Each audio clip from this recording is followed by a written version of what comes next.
If you have blue eyes, you are probably related to every other blue-eyed person on the planet. Everyone alive today who has blue eyes has a single common ancestor who probably lived about 10,000 years ago. But practically nobody on Earth had blue eyes 10,000 years ago. We all started with brown eyes. Then, around 6,000 to 10,000 years ago, someone in the Black Sea region had a tiny mutation in the genes that determine the eye color, ultimately giving them the first set of blue eyes known to mankind. Researchers don't know for sure who the first person with blue eyes was. The earliest known person with blue eyes was a 7,000-year-old skeleton found in northern Spain. Genetic analysis of the skeleton proved that the eyes were once blue. You may be wondering what traits caused blue eyes to develop in the first place, and if it was so rare, how did blue eyes become so popular over time? Fortunately, genetics is able to answer these mysterious questions. Your eye color is dependent on a pigment known as melanin.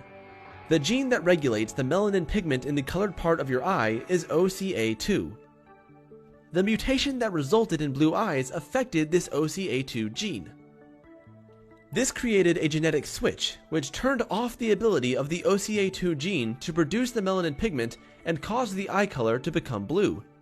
In one study, researchers analyzed the DNA of blue-eyed people and found that 99.5% of all blue-eyed people inherited the same mutated gene at exactly the same spot in their DNA. Blue eyes are as fascinating as they are pretty. Even though blue eyes appear to be, well, blue, they're not actually blue at all. Sounds crazy, right? Well, hear me out. Let's dig a little deeper. The colored part of your eye is known as the iris. The more melanin in your iris, the darker your eye color will be. Instead of any pigment, blue eyes have small particles suspended in the iris.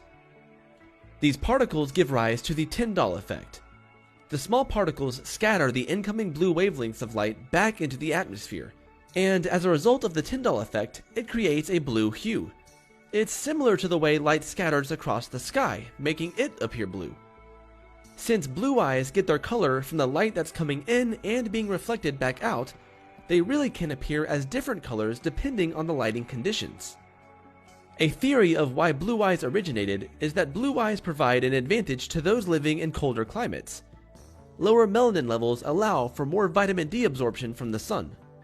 Although blue eyes are still very rare, about 20 to 40% of European people today have blue eyes.